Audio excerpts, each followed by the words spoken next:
Welcome to the Dream Journal from the studios of KSQD in Santa Cruz.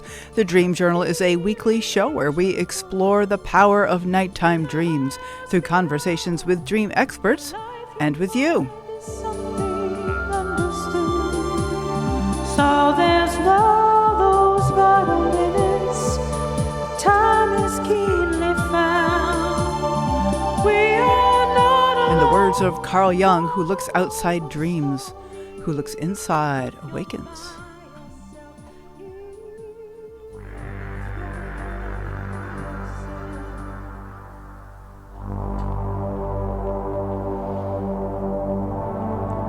Today's music is called Polyphia, one of the muses.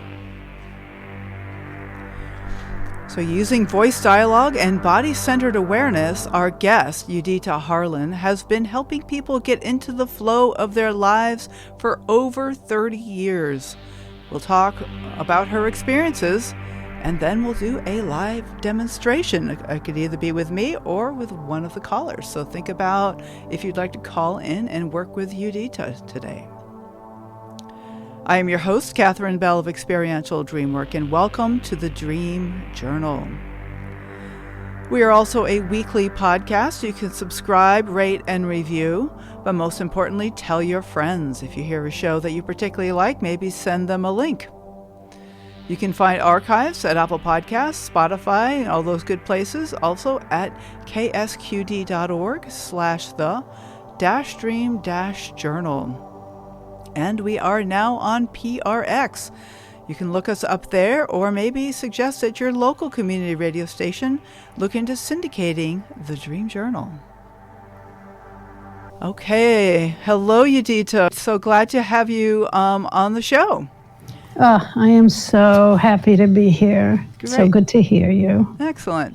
So Iudita Harlan is a longtime integration specialist in private practice using voice dialogue psychology of selves consciousness process created by Doctors Hal and Cedra Stone and the HellerWorks structural integration process of Joseph Heller.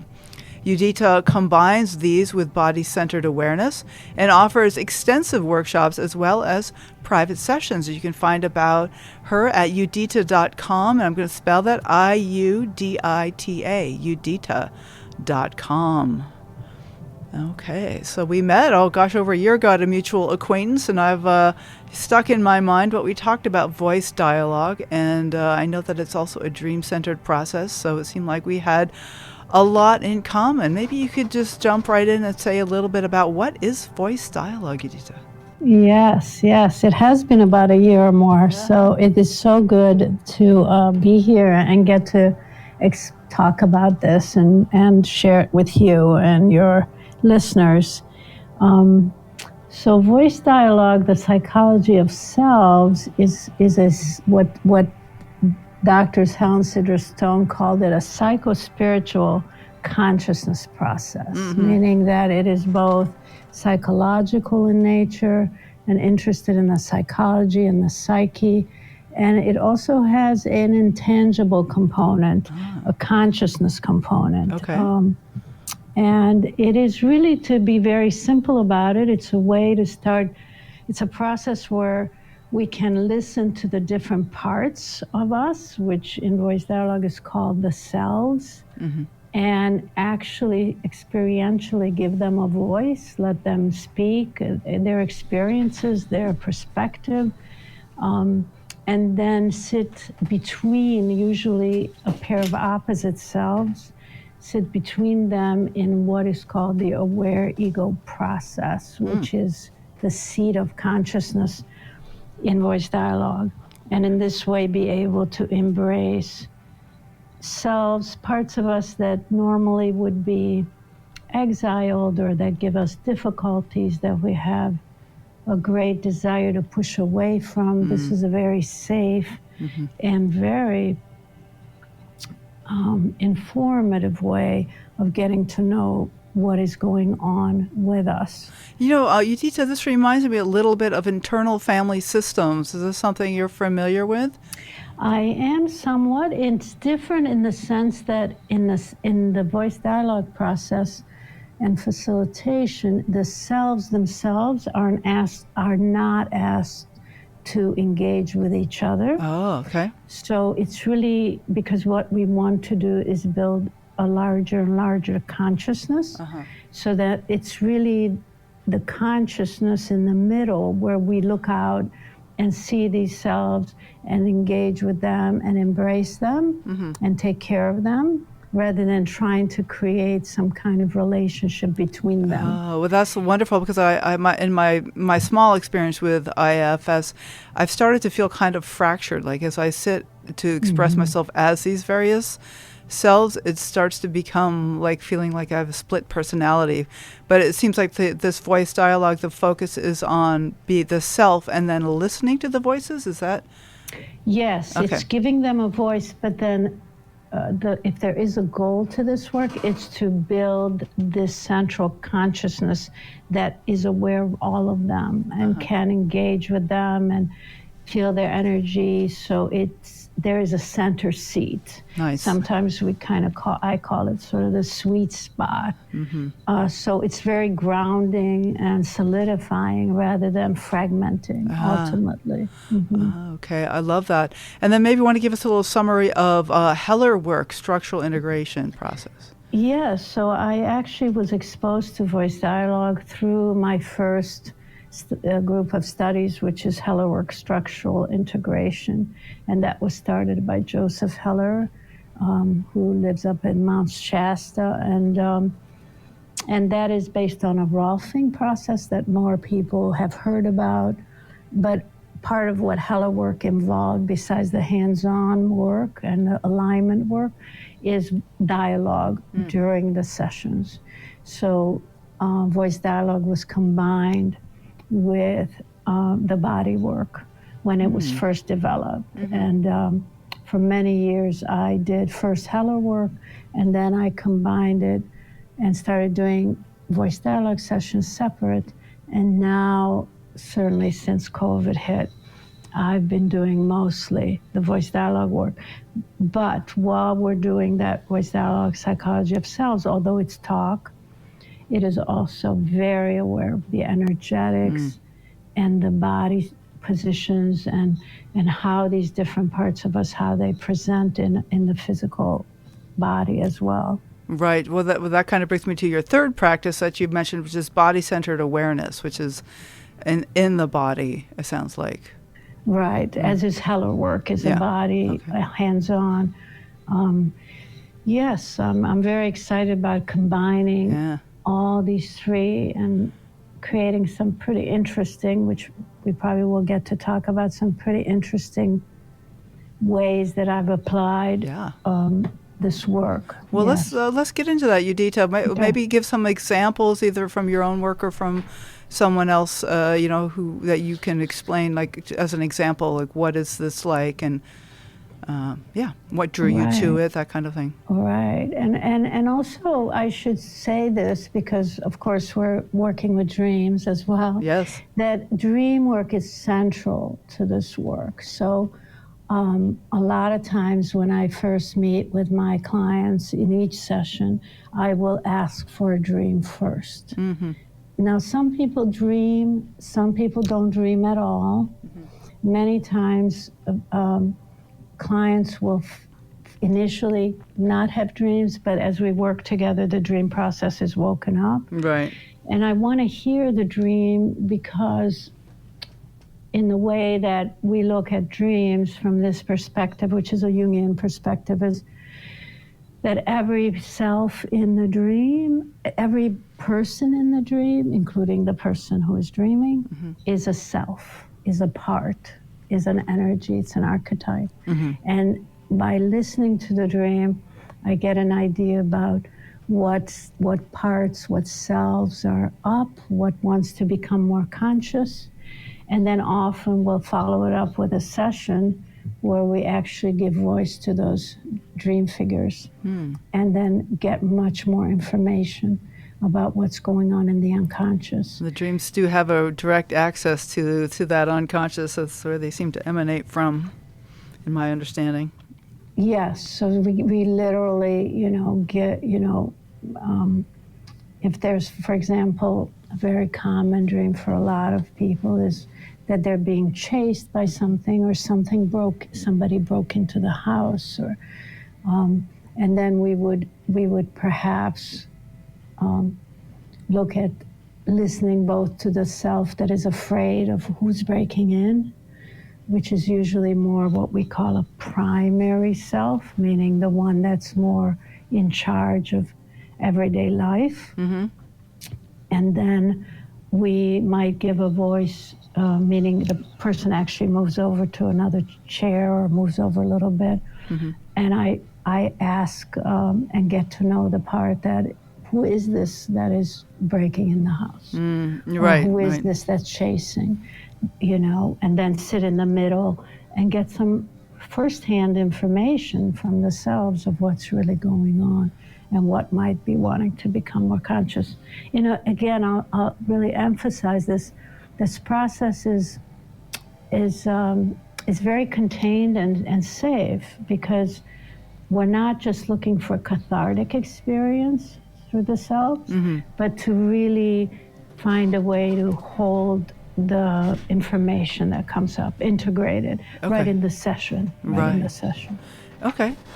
Yeah, so maybe you have that's an example of being chased, maybe like something either from your own life or something that another example maybe to help us see how it's used, this voice dialogue process. Sure, I will actually share a dream that I had a couple of weeks ago. Okay. Just a bit of it. Yeah.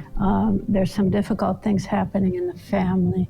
My son has an illness right now, and obviously I've been quite anxious about it. And I had a dream, very unlike me, in that you know how often we sort of get used to certain images that are ours in dreams, but this was very different for me. I dreamt about these mice that attacked me, and I actually in real life have no issues with mice. I think they're kind of cute. I'm not scared of them, but in this dream they were really attacking. It was very unpleasant. And I woke up in a start. And where my mind went, because of the kind of work I do, is I started, first of all, obviously there's a part of me that's very anxious and scared of sort of losing control to these instinctual energies that are the mice. But I also then think about, well, what about mice? Mice and rats, what are their characteristics? And they're really sturdy, right? At least that's what came to me. Sure. And they survive, and they can survive almost under any conditions. And so to me, and it's always best to talk it over with another person besides just ourselves. Yes. Because we get a much better view. But to me, it was an indication that I was being made conscious that there is a place in me that is very sturdy and that can, survive under any circumstances, and will always find a way to do that. And yet you were being attacked by these creatures, which doesn't sound very friendly. Right, because the attack, in many times in the dream, including this, who are they attacking, right? Because the me in the dream is also a self. So they were attacking someone who's scared and anxious and frightened, right? And by the unknown, by not losing control. So that's been more my primary self lately in dealing with this illness in the family. It's the fear being the right. Yeah. Okay. So the I in the dream is what we call the dream ego. So it's still a self. So it's sort of like we see the two. Okay.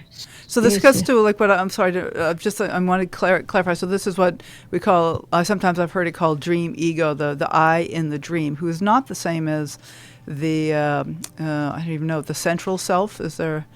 No, it's just another self. It's what we call a primary self, meaning like a primary self is all the ways we would describe ourselves to someone if they said, well, tell me about what kind of person you are. And we might say, well, I'm responsible and I'm a steady person and I'm funny and whatever.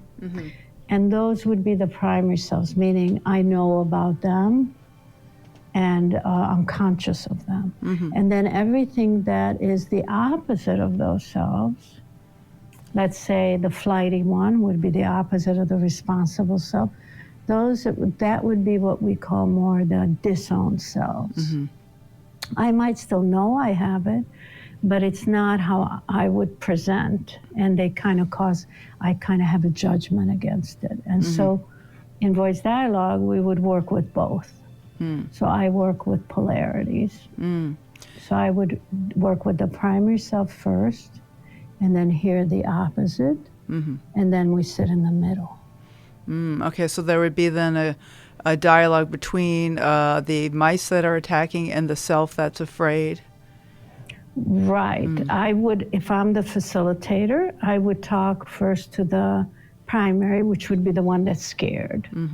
So if this is someone else's dream, I would say, move on. First we talk about it and always get the permission of the client, obviously. Right. Move over, ask about, tell me about how scary it is and so on, and let that part speak. Then move back in the middle, and then to go ahead and see if we can move to the mouse. Or that mouse energy that might tell us about, I can scurry anywhere, I can do whatever, I can get by on scraps, whatever. We don't make it up, we hear the self. And then the person sits back in the middle, and now they're aware that they have access, not just, first of all, to be aware of the scared self and care for it and reassure it, and then also be aware of the one that's so sturdy and can function under any conditions. And there's a conflict between these two, at least in terms of the dream, that it's not just like I saw the mice, that there's actually some kind of a conflict or some kind very, of... very good for you to notice that. The bigger the conflict, like that's an extreme case, the more it means that I have disowned, in this case, the mouse archetype. Because there wouldn't be so much conflict if I was conscious but I somehow lost track of that really sturdy part of me. So that's when we get the conflict. Okay. It has to come. The unconscious part that has been disowned has to break into the primary self. Okay. So that's helpful. Yeah, that's good. Thank you. That is helpful for sure. I'm actually curious, like, what first attracted you to this process? You mentioned you were doing the Heller work, which is kind of a body-based process. Like, is there? Do you have some stories about you getting interested in inner work in general, as well as these specific processes, or what? I do. Yeah. So. Just to give you a little background for my history, because it really applies. I was born in Romania to parents. Both my parents were Holocaust survivors. They were teenagers in the camps, and they both survived. And we lived there until I was 13, when we were refugees and came to the United States. And so I grew up with a tremendous amount of not necessarily wanting to know about, but a lot of, that there's darkness in the world, obviously. And that there's terrible dark shadows and bad people and horror, as well as joy. My parents were could also be quite joyful. And I grew up in a country that was communist, so it was extremely repressive. So I grew up with that complete understanding that this existed in the world, that both existed, that my parents were wonderful at telling jokes and dancing, and so all the lightness of being and joy could exist. At the same time, in people who had experienced the worst of horrors. And this, I think, really formed my understanding of how the world is. And so I was drawn to voice dialogue, which was taught while I was also studying hello work. I was part of the hello work training. I was drawn to it because it honors both sides and sees that everything that is in any of us is in all of us. And, you know, the saying that for every shadow we embrace in ourselves, one less shadow is projected onto the world is very close to my heart.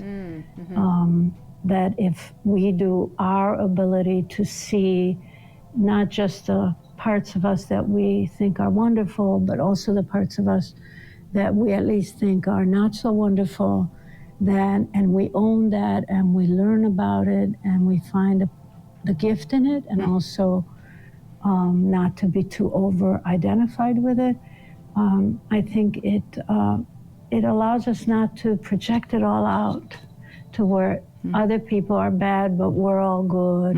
Right. Or othering, you know. Othering. So that's really why I'm very drawn to this work. Also because it doesn't pathologize. Yeah, I love that. It doesn't, yes. It really, we're just seeing what we're all made of and seeing the gifts and seeing the limitations and just becoming more awake and more compassionate, not in a let me try to be compassionate way, but because if I see that I have a part of me, let's say, for example, that can be very envious.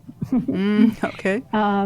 So rather than saying, no, I'm not envious, or trying hard to disown it or criticize it in myself and then in others, if I can get to know, let's say, the envious part of me and why she's like that and what that's about, then when I see it in someone else, because I've gotten to know it in myself, I'm more likely to just go, oh, I know that way of being. I know just how that feels. You see? Yeah. I kind of get the sense of learning to stand in myself and recognizing these other selves and not shaming them, not pathologizing them, or idealizing any of them either, but just to recognize that they all have information for me as I'm here in my center self, primary self. Exactly. As you're here in the aware ego process, or the seat of consciousness, whichever way we want to describe it, the sweet spot, some people call it. Right. Yeah. So what kinds of situations is this work good for? I know you have many different workshops about different topics, and I'm just struck by the range of situations. I wonder if you'd like to say just a little bit about some of the situations where this work would be particularly valuable. Yes. Well, let me talk about the groups. So after a while of doing this work, especially in the last 8 to 10 years, I've become very interested in not only doing the individual work, which of course I do, and couples work, but also to create these small groups that are often focused on a theme. And when I mean a small group, anything from 4 to 10 people, nothing bigger than 10, 8 to 10. And we usually do a series of 3 sessions I always work 90-minute sessions. And some examples are, right now I have a group that's starting in January 14th for 3 sessions. And I'm titling it Right-Sizing Your Inner Critic. I have been offering quite a bit of work with the inner critic because it seems like we are all suffering with an inner critic, and it can cause a lot of mischief and sometimes great suffering. So we work with the inner critic and the inner nurturer and get to know them both and learn how to come more into balance. I love with it's that. called right sizing, like not minimizing or even maximizing, but finding the Exactly. balance, finding that right size. That's right, because the inner critic can be an ally. Yeah. It can tell us, you know what, nobody wears shorts to this party. Maybe you should think about not wearing shorts. And then if we have a relationship to it, we can either take its advice and say, oh, thank you, that's a great idea. Thanks for the heads up. Or we can say, well, you know what, I want to be really different and I'll be okay. Reassure the inner critic. If I go in shorts, I'll be fine. But so yes, so good for you to catch that. We right size Right. because each self in its proper dose it brings something to the table. It gives us some information that we can't have without it. So I have a lot of heart right now for working with the inner critic quite a bit with folks. And I also do workshops, series usually, looking at relationships through the lens of understanding the selves and how they dance with other people's selves, both in love relationships, but also in friendships and work relationships. I also am I've been doing quite a few of these, and I titled it Mindless Eating. Mindless eating. A doorway to consciousness. Oh, wouldn't have thought mindless anything would be a doorway to anything. You would conscious think of fatness. so. But that mindless eating, which is so troubling, is actually has a lot of information. So we look at the selves that are involved, and why they're doing what they're doing, which can really help understand what's going on. We look at how to tune into the body. This is how I incorporate the body awareness, body-centered. That we also, in the mindless eating sessions, I also have people bring food, and then while they're eating, I walk them through tuning into the different parts of the body and how each part feels, and how each self feels, and who's involved in the eating. So it's very holistic in its approach, very different than most, because we're not looking, I think you're getting the idea very clearly that in this work, for example, with the mindless eating, a doorway to consciousness, we're not looking to get rid of the selves that do that. We're becoming more conscious of them. I think this is wonderful. Yeah. And so we're not pathologizing. We're not trying to disown. We're gaining not just knowledge, but real connection and consciousness to them. And in that way, what happens is a different kind of insight and transformation can occur from the middle that isn't forced, that isn't just willed into place, but is really very whole when it happens. Oh, sounds like a beautiful practice. I'm glad we got a chance to talk more in depth about it. So this is Iudita Harlan, Iudita. You can find out about her at her webpage, Iudita.com. And we're going to take a short break, and afterwards we're going to get more personal. We're going to actually do a little experiential work. We're going to get into the more personal stuff. So we are broadcast live from the KSQD studios in Santa Cruz, co-broadcast live in San Jose by KCXU.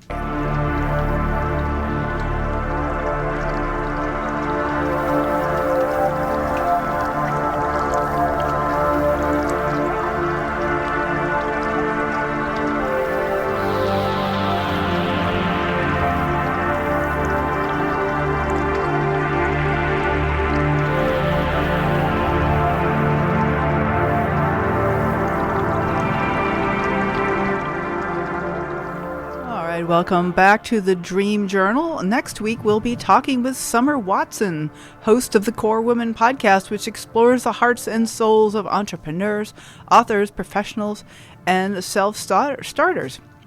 And are you looking to present at the IASD conference in June? You can still get your proposal on a wait list, but hurry, the program looks pretty full this year. It's going to be a wonderful conference at a beautiful abbey in the Netherlands. And you can go to asdreams.org for more details. Why not get out and travel a bit? All right, so we are here with Iudita Harlan. Again, her the webpage is iudita.com, iudita.com. Welcome back. Yes. Okay. Hi. Hi. Hi. So, we have not received any callers yet. Some people could call in, but my hands are sweating, I must say. I did bring a dream, though, if you want to do something specific. I would love to hear your dream. And it's just you and I, so you don't have to be nervous. That's it. It's totally private. My husband's definitely not sitting right here next to me, and nobody else is listening. He's not listening. No. Okay. Go ahead. So I start with the dream. So please. Okay. Please tell me the dream. So I'm on a camping trip at a beach. It's kind of a familiar theme, and I'm walking into town to use the bathroom. And oddly enough, there's been an ice storm. And one of the things I remember about this dream is these icicles are extending horizontally, like dropping down from an eaves, but then they're kind of pointing toward the beach, over a foot long, from branches and power lines. These strange icicles. And I'm in awe of the beauty because there's like maybe it's sunset or sunrise, I don't know, but there's this orange, beautiful colors reflected in the icicles. And this place does remind me of Seabright, which is in Santa Cruz here, and it's close to where my office used to be, my dream office, which closed during the pandemic. And I realized I can't remember. I'm getting ready to go back to the beach, but I can't remember if I ever found a place to pee. And then I'm tuning in, and I realize I can't tell whether I need to pee or not. And I think that's kind of strange that that's the case. Mm-hmm. All right. Okay. And I just want to say that we do have a call from Ray. But let's if it's okay to work with this dream for 10 minutes or so, and then we'll turn to Ray. Just want to let you know that we have your call, and we'll turn to you in a few minutes, Ray. Thank you for calling. Okay. So, start from the beginning. You're walking on the beach. Well, I'm camping at the beach. The first thing I remember, I'm actually walking into town to find a place to use the bathroom. But I guess this camping place doesn't have bathrooms. Okay. And the icicles, describe them again? Yeah, that was the most striking thing about the dream is these icicles are, they're like hanging from eaves and branches and power lines, and they're all extending, like pointing back toward the beach horizontally, and some of them are over a foot long. They're these really long, very clear ice. I grew up in New England. There's all different kinds of icicles, but these particular ones were very clear, so I could see the sky through them. I could see the colors of the clouds, and so there's a way that they're very beautiful, these icicles, and I'm intrigued by them. I don't know what they are, but they're beautiful. Mm-hmm. Mm-hmm. And the only thing about them that's so different is that they're pointing horizontal rather than vertical down. Right. And there's there's not going to be ice storm like that in Santa Cruz, I don't think, ever. I mean, that's true. That's true. Not a typical place. Maybe like Tahoe, but. Mm-hmm. Mm-hmm. So it's a very different. It reminds you of the weather. Yeah, like where I grew up. Where you grew up. And then also in Lake Tahoe where I go skiing sometimes in the wintertime. So it reminds me of some other places like that. Mm-hmm. And what is the feeling of the dream ego, the you in the dream? Well, when I'm looking at the icicles, there's just beauty. It's a sense of awe and wonder, and it's like miraculous almost. It's like supernatural. Mm-hmm. And at the same time, in the dream ego is concerned about finding a bathroom? Yeah. Mm-hmm. Although I think I forget about it when I notice the icicles. I don't seem to remember. It isn't until later in the dream when I'm getting ready to leave that I suddenly realize, oh gosh, did I ever find a place to pee? Okay. So let's do a small, first let me describe, if we were to do a facilitation, Yeah. which we may have time for, I would talk first with the part of you that is so odd and can really appreciate the beauty, and is very caught by the beauty and the otherworldliness of what she's seeing. Yes? Right, absolutely. Yeah. And would you say that that is more of a primary self for you, where you can really appreciate and kind of just really be connected to you have a big part like that? It is a very familiar part. But again, this other part that it's interesting that I don't even know if I need to pee or not. It's kind of a running joke that I just pee every 90 minutes just because maybe I do, maybe I don't. And so that's also a very familiar thing for me. So I don't know. I'm not quite clear on the primary self idea. It certainly is familiar, and it's a part that I'd like, and I'd like to have more of the sense of just being in the moment. It feels very, very almost meditative, very much in the moment. So if you had to make if we separated this out into two selves, there's the one that really can just get caught in the beauty and the otherworldliness, and then there's one that headed out to go to the bathroom. Right. Very, very, very Practical. sort of instinctual in the body. I gotta go. I gotta go find a place to pee. So at the beginning of the dream, I guess I am connected to that need, and just by the end of the dream, I've lost track of whether I need to go. There or not. you go. Yeah. There you yeah. go. What? There I go. Where? What? Well, so what? This would be a question. That's a nice question to ask in a dream. Why would the dream bring you this tension of opposites now? You know, what is it wanting you to wake up to? Well, and you ask that question, there's something comes to mind that it's near my old dream office. Maybe something about the dream work that I do. It's been a huge change since the pandemic. Everything's online for me these days, and I've also hitting a major milestone in writing my book, and I'm in the editing phases. I have just given my book to the editor, Bridget Lyons, to do some developmental editing, and so I'm like, there's a change in my routine because I've been writing every morning, and now I have to pause because I can't keep writing while she's editing. And there's something about the dream business, the way that my relationship to who I am as a dream coach, perhaps. Because it feels like the icicles are kind of pointing toward where the office would be. I don't know. That's just what comes up for me when you ask. Yeah, that there is, as you describe that, what I'm hearing, and you see if it's a fit, it's that, there's a tension between, as it can be in all of us, between just being in the moment and getting caught in the sort of the beauty of things or the natural world, and then at the same time having to do the sort of the down and dirty living in the mud thing, paying attention when we have to go pee, paying attention what the body wants.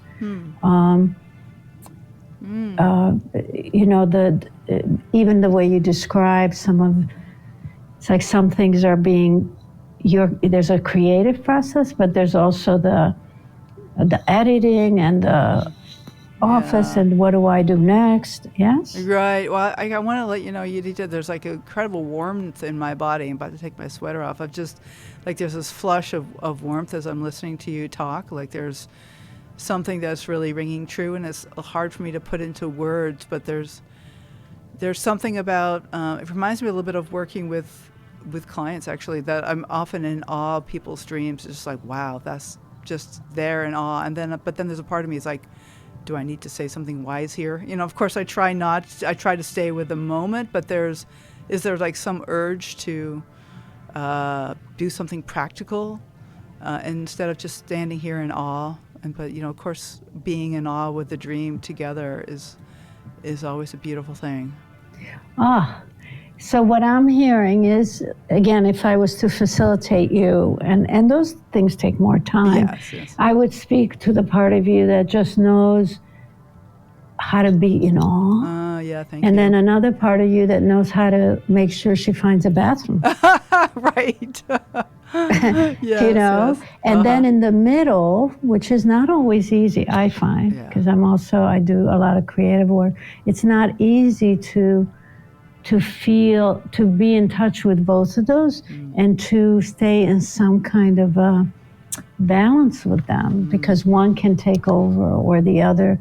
We do all the making sure I find a bathroom, I lose the awe, or I'm so caught in the awe that I can't tell whether I need to pee. Oh. Yeah, Yudita, this is helpful. Oh, good. This is good. Yeah, no, there's definitely some bells ringing for me, and I'm looking forward to mulling this over more. But I want to switch gears if that's okay, Yudita. Please, Okay, go right ahead. You're the leader. Thank you. I want to say hi to Ray. I'm so glad to hear from Ray from Santa Cruz. Hello. Hello, Hi. Ray. How are you both doing? Oh, doing good. Thanks. Good to hear from you, Ray. I haven't heard from you in a little while. Glad to have you call in today. Catherine, I hear you a lot more than you hear me. Okay. But yeah, just an interesting conversation. And I kind of resonate with a couple of things in your dream too. But it's not necessarily about a dream in particular. It's more about dreaming, right, and trying to integrate my dreams into my life. You said something earlier about integrating mind and body, and so like my work, I'm not getting any younger, right? I'm 65 now. I'm a contractor, and my work has always been really physical, and it's not quite as physical these days. Although I enjoy that part of it, but I'm having to do more of the overseeing role, right? Keeping the crew on the right track and all that kind of stuff. And my dreams they're always I'm always kind of there's like a little bit of nervousness in a lot of my dreams. I feel like I'm in kind of a school setting in a lot of ways. I'm in the midst of a lot of different people, which can be my clients from time to time. I go through a lot of clients during the course of a year, unless I'm, like right now, I'm building a whole house, so I'll be on that one with the same client for about a year. But I'm always kind of feeling like I'm there to learn something in my dreams, and I'm never quite sure what it is. You know what I mean? And then how do I apply what I can't even figure out what it is into my daily life?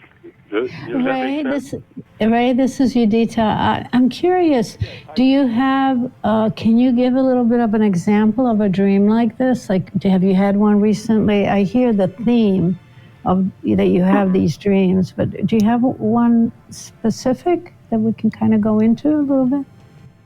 Well, let's see. I guess I could whip out my dream journal, and there's probably a bunch of them in there. But let's just. How about? If you just remember one. Over the last few days, okay, I was in. It's kind of like a.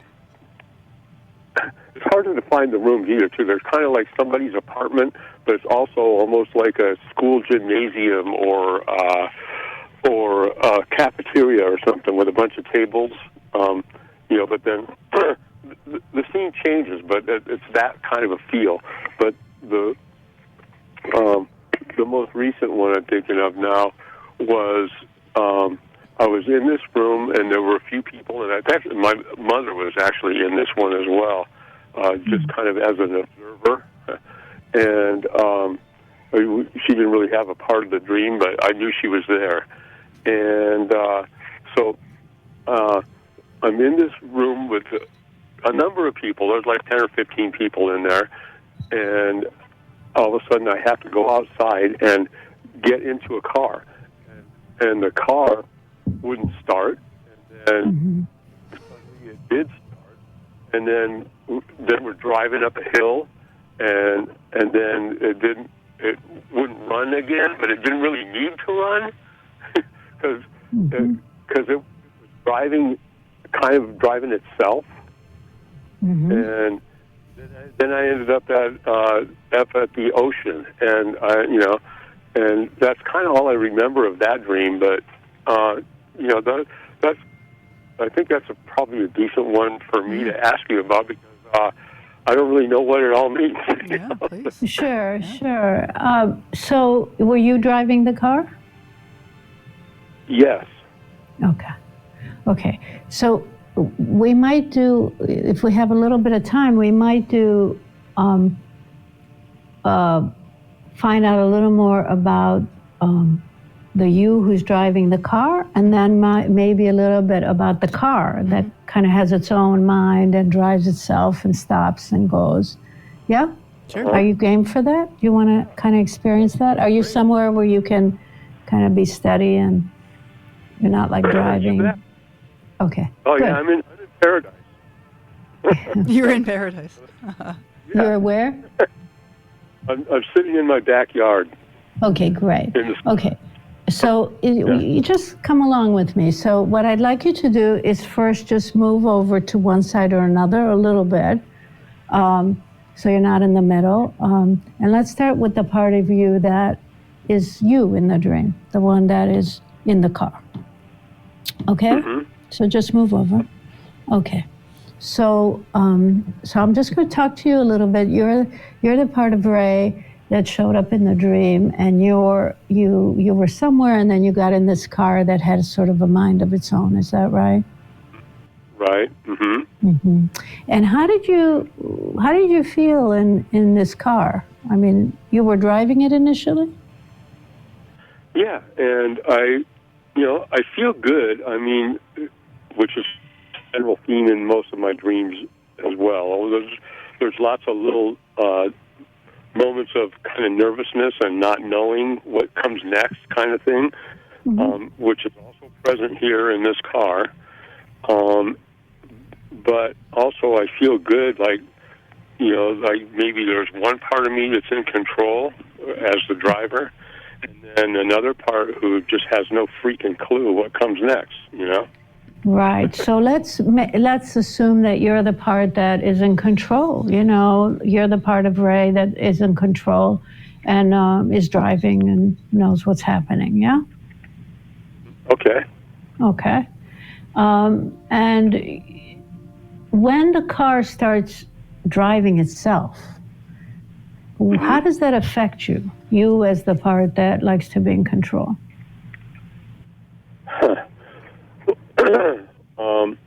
Well, again, there's a little bit of nervousness because I'm not in control, and it's not doing what I expect to have happen as a driver of a car.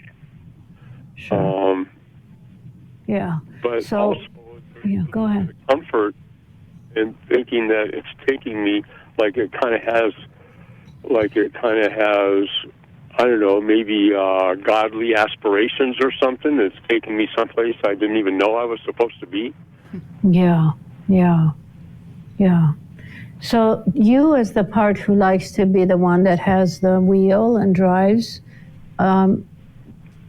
you're probably you're a part of Ray's life. There's probably a lot of things he does where it's important to take charge. Is that fair to say? Yeah, for sure, definitely. Okay. So we just have a couple of minutes to talk, or I'd talk to you much longer, but thank you for talking to me. Let's go back in the middle. So just go ahead and sit where you were sitting before, Ray. Okay?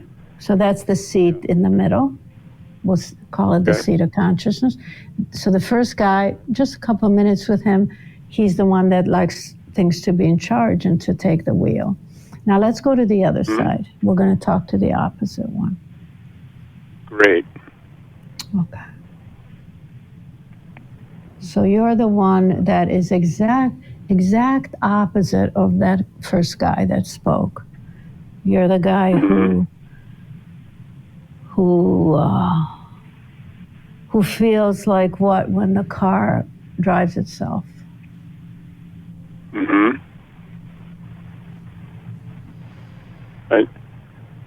Yeah, okay, well, I'm there. Okay. So it might be good to play around with those opposite selves and Right. see how they apply to your waking life, Ray. I really, maybe you want to contact Iudita and go a little more in depth. But we need to. So let's move back in the middle. I realize we're running out of time. Yes, we So are. just let's move into the middle, Ray. Perfect. We just got a chance to sit on that side for a Yep. minute. So you're in the middle seat of consciousness. So now you have some awareness, and you can play with this yourself, or you're welcome to reach out to me, where you have the side that really needs to be in charge all the time, as we all do, and another side that really can just go for the ride. Right. And in this case, it takes you to the ocean. So I'm just I just want you to kind of sit with it. We just got a little taste of it. But Ooh, I catch a flavor of that.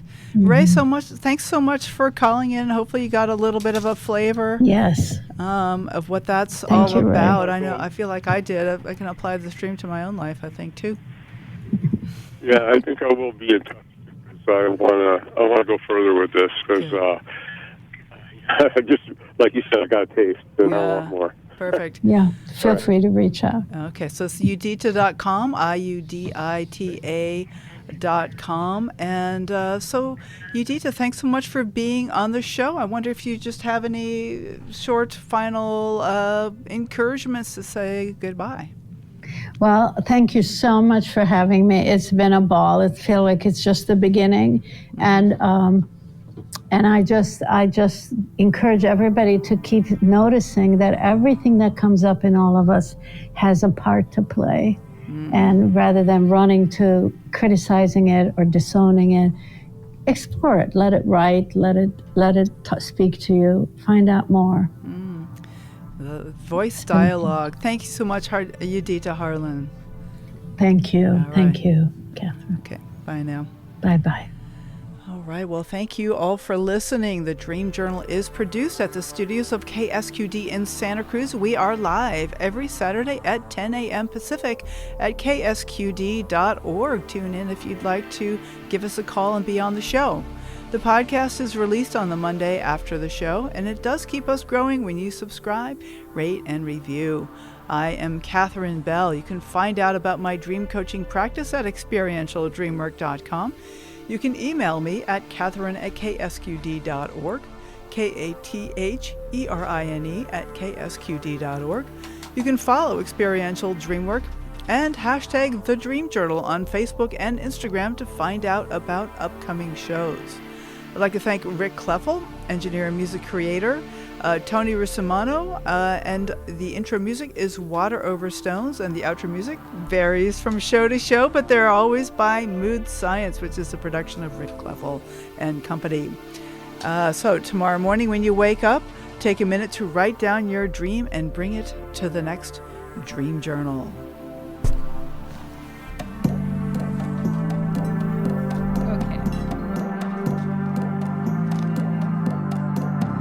Had an old thought in the old town, waking up, feeling down, was what I learned in the old school,